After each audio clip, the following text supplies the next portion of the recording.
जब कोई दो ग्रह अलग अलग विचारधाराओं के एक जगह पे बैठते हैं तो क्लैशेस होना तय है।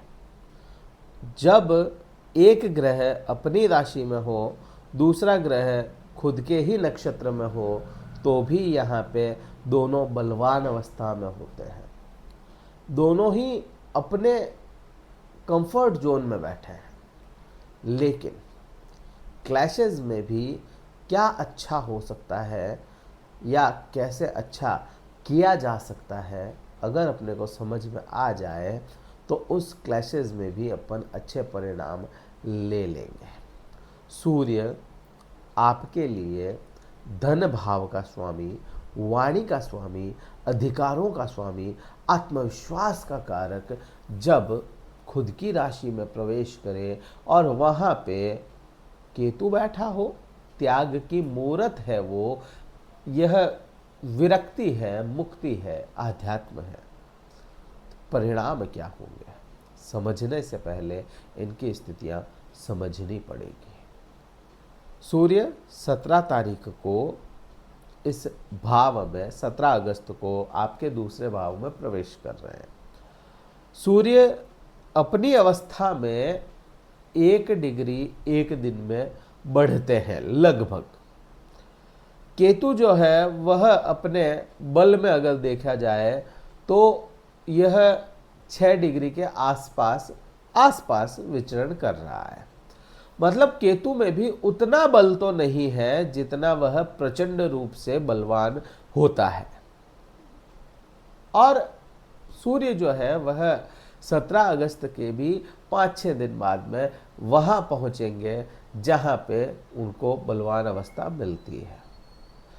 अब आपके दूसरे भाव में यह विराजमान है। सूर्य क्या है? अधिकार है। और केतु क्या है? त्याग है।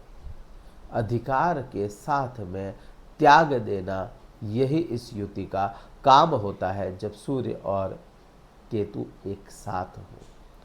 अब यहाँ पे क्योंकि दूसरा भाव धन का भाव है, यहाँ केतु आज नहीं आए, यहाँ पे काफ़ी समय से, लगभग भी मैं देखूँ तो 1 साल से करीब करीब विराजमान है, क्योंकि 1.5 साल इनका केतु और राहु का विचरण समय होता है एक राशि में। तो आने वाले 4 महीने बाद 5 दिसंबर को यह मूव करेंगे यहाँ पे। तो अपन ये तो देख सकते हैं कि लगभग 1 साल से आपके धन की स्थिति जो है कर्क राशि वाले जातकों के, वह मजबूत नहीं हो पा रही, या इसको ऐसे कहें धन कमा रहे हैं, काम कर रहे हैं, लेकिन वह हाथ का हाथ में ही रह जाता है, पॉकेट में आ नहीं पाता या बच नहीं पा रहा है। वो स्थिति आपके साथ में पिछले 1 साल से हो रही है। कहाँ पे क्या बोलना है, कहाँ पे कैसे रहना है, किसके साथ में अपने प्रभाव कैसे लाने हैं, उसमें भी आप बड़े कंफ्यूज से चल रहे हैं। अब यहाँ का राशि स्वामी, आपके धन का कारक ग्रह, जब यहाँ पे अपनी अवस्था में आएगा तो आपको परिणाम भी वैसे ही देगा। आपके धन की स्थितियों को इस महीने से ही यह मजबूत करता चला जाएगा। अब क्योंकि आप कहेंगे, आपके मन में सवाल भी आएगा कि सूर्य तो 1 महीने के लिए ही आ रहे हैं, तो 1 महीने बाद में धन की स्थिति वापस वैसी हो जाएगी। नहीं, ऐसा नहीं होगा। क्यों नहीं होगा? उसका कारण भी आप भली भांति समझ सकते हैं कि केतु जो है वह वक्र अवस्था में चलने वाला प्लैनेट है। राहु और केतु दोनों ही हमेशा वक्री रहते हैं, मार्गी नहीं होते हैं। तो यहाँ पे अपने को ये चीज़ भी समझ में आती है कि केतु जब वक्र अवस्था में चलते हैं तो यह घटते क्रम में चलेंगे। जहां आज 6 डिग्री इनके अंदर प्रभाव है, कल वहां पे 5 डिग्री होगा, परसों वहां पे 4 डिग्री भी होगा। तो घटते क्रम में होंगे तो बलवान अवस्था से यह निर्बल अवस्था को जा रहे हैं। अब यहाँ पे जैसे जैसे निर्बल अवस्था को प्राप्त करेंगे, वैसे वैसे धन की स्थितियां भी मजबूत करते चले जाएंगे। फिर यहाँ पे आपके वाणी में भी एक अधिकार या एक आत्मविश्वास देखने को मिलेगा इस सूर्य के यहाँ पे आ जाने से। हाँ, त्याग की भावनाएं केतु जरूर देता है, लेकिन अगर अधिकार के साथ में त्याग दिया जाए किसी चीज को तो वह एक सम्मानजनक मोड़ पे ले जा करके स्थितियों को खत्म करता है। तो यहाँ पे त्याग होगा नहीं होगा वो चीज अलग है, लेकिन सम्मान जरूर होगा, यहाँ पे मान जरूर होगा, यहाँ पे अधिकार जरूर होगा। यहाँ पे आत्मविश्वास की मैं बात करूँ तो आप अपनी वाणी में धीरे धीरे आत्मविश्वास देखते हुए नजर आएंगे। आप में अपने आप से ही महसूस होगा कि हाँ, मैं अपने आप में ही आत्मविश्वासी अब हो रहा हूँ। तो ये परिणाम भी अपने को अच्छे से समझ में आते हैं। अब क्योंकि आप देखो दोनों ही प्लैनेट जो है अलग अलग विचारधाराओं के हैं।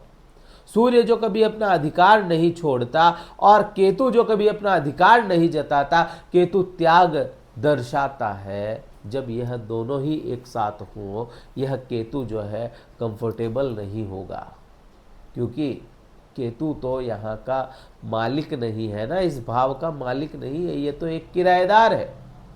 मकान मालिक, इस भाव का मालिक खुद यहाँ पे आ गया तो उसको थोड़ा सा अपने कंट्रोल में रहना पड़ेगा, अपने व्यवहार को कंट्रोल में रखना पड़ेगा। जब केतु कंट्रोल में आ जाए तो अपनी दृष्टियों पे भी कंट्रोल ले आता है, और केतु की जो 5वीं 9वीं और 7वीं दृष्टि होती है वहाँ पे भी कंट्रोल देखने को मिलेगा। अब आप देखेंगे कि केतु की जो 5वीं दृष्टि है वह आपके 6ठे भाव पे जाती है। केतु क्या है? अनस्टेबल प्लैनेट है। केतु अनस्टेबिलिटी को दर्शाता है। जहां बैठता है, जहां देखता है, उन भावों को अनस्टेबल कर देता है। ये बिल्कुल भी वहां को एक स्तर पे नहीं पहुंचने देता। और 6ठा भाव क्या है? 6ठा भाव रोग का है, ऋण का है, शत्रुओं का है। तो यहाँ पे आपके स्वास्थ्य को अगर इसने डिस्टर्ब किया था तो केतु ही इस भाव को हील भी करता हुआ नजर आएगा। आपके स्वास्थ्य को यहाँ पे निरंतर अच्छे परिणाम लाता हुआ नजर आएगा, क्योंकि वह उलझ गया है अपने ही जगह पे, अपने ही नक्षत्र में। तो अपनी दृष्टियों में भी यह प्रभाव ठीक कर लेगा, या कहूँ जो बिगाड़ने वाला होता है वो खुद उलझ जाए तो उसको वहाँ पे बिगाड़ने का मौका नहीं मिलता। तो यहाँ पे स्वास्थ्य में सुधार देखने को मिलेगा। जॉब में भी आपको यहाँ पे सुधार देखने को मिलेगा। जहाँ आप अपनी जॉब कर रहे थे, जहाँ आपको जॉब पे किसी प्रकार की समस्याएं थी, वह समस्याएं निरंतर कम होती चली जाएगी, और एक समय ऐसा आएगा कि वह समस्याएं थी या नहीं थी वो भी नहीं पता। ऐसे प्रभाव अपने को समझ में आते हैं। इस समय में आपने किसी प्रकार का ऋण लिया तो देखो, ऋण आपने लिया, जैसे कोई भी एक सर्टेन अमाउंट का लिया, तो एक दिन में तो ऋण खत्म नहीं हो सकता ना, ऋण तो खत्म नहीं होगा। लेकिन ऋण उतारने के रास्ते जो होंगे वह अपने को समझ में आते हैं। इस समय में आपको कोई ऐसा रास्ता मिल जाए जिससे आप ऋण उतार सकते हैं, ये भी एक परिणाम है, और ये सुखद परिणाम है आपके लिए। फिर इसी भाव को अपन कहते हैं, ये भाव शत्रुओं का है। जहां आपके देखो यहाँ पे है ना, इस भाव को केतु क्योंकि त्याग है तो शत्रुओं से तो बहुत ज़्यादा आपको समस्याएं वैसे भी नहीं थी। हाँ, गुप्त शत्रुओं की बात अलग है, लेकिन सामने दिखता हुआ तो कोई शत्रु था नहीं। तो यहाँ पे इस समय में शत्रुओं के पॉइंट ऑफ व्यू से, जो अपने को सामने से दिख रहे हैं, उसके पॉइंट ऑफ व्यू से बहुत ज़्यादा ना तो अच्छा ना बहुत बुरा परिणाम देखने को मिलेगा। 7वीं दृष्टि, जहाँ सूर्य अपनी दृष्टि डालते हैं, जहाँ पे राहु बैठे हैं, डिप्रेशन, एंजाइटी जहाँ आपको घेर रही थी, बार बार घेर रही थी, वहाँ पे सूर्य का ओज आएगा, सूर्य की किरण आएगी या सूर्य का प्रकाश आएगा, तो वहाँ पे डिप्रेशन और एंजाइटी भी कम करता हुआ नजर आएगा। जिस वजह से डिप्रेशन हो रहा था वह वजह है ही कम हो जाए या वह वजह ही समाप्त हो जाए, ये परिणाम देखने को मिलता है। और जो लोग रिसर्च से जुड़ करके कार्य कर रहे थे, उनके रिसर्च में भी कुछ नया ही प्रभाव देखने को मिले। नौवीं दृष्टि केतु की अगर देखोगे तो वह नौवीं दृष्टि आपके कर्म क्षेत्र पे जाती है। अब कर्म क्षेत्र पे इसकी दृष्टि, जहां आप अपने कर्म में बिल्कुल भी स्टेबल नहीं हो पा रहे थे, तो उस कर्म में भी ये केतु अपने निम्न प्रभाव लाना शुरू करेगा। निम्न मतलब कि भाई वो उतना बुरे परिणाम या कहूँ कि उतने तेज प्रभाव नहीं ला पाएगा। वैसे भी वह कमज़ोर हो रहा है समय के साथ में, सूर्य के साथ में उलझ भी गया 1 महीने के लिए। तो केतु के परिणाम जो होंगे 10वें भाव पे आपको कर्म में नई चीज़ें, नई ग्रोथ, नया कार्य, नया प्रोजेक्ट मिलने के संभावनाएं दिखती है यहाँ पे। तो कुल मिलाकर के सूर्य और केतु का एक साथ आ जाना, इस ग्रहण दोष का एक साथ आ जाना कुछ अच्छे परिणाम भी ला रहा है। बुरे परिणाम क्या होंगे? आत्मविश्वास बार बार चोट खाना, ये भी एक बुरा परिणाम है। यहाँ पे क्या उपाय किया जाए कि यह परिणाम अपने को मजबूत अच्छे देखने को मिले? सूर्य को अर्घ्य दें प्रातः समय, सूर्य तपने से पहले। सूर्य के अर्घ्य देते हुए गायत्री मंत्र का जाप करें और अपने पूर्वजों का आशीर्वाद प्राप्त करें, तो आपको अच्छे परिणाम देखने को मिलेंगे। अपने कुल देवी देवता की आराधना भी आपको यहाँ से केतु के बुरे परिणाम से मुक्त करती हुई नजर आएगी। ये वीडियो कहीं ठीक लगे लाइक कर देना, वीडियो को शेयर कर देना। फेसबुक पे देख रहे हो तो आपको फॉलो करना है। और अगर आपको जानना है कि केतु आने वाले परिवर्तन से पहले ही क्या परिणाम लेकर के आएगा, तो कमेंट में ज़रूर बताएं कि हाँ हमें जानना है इसके बारे में भी। तो उसके लिए भी एक वीडियो हम डेडिकेटेड लेकर के आएंगे।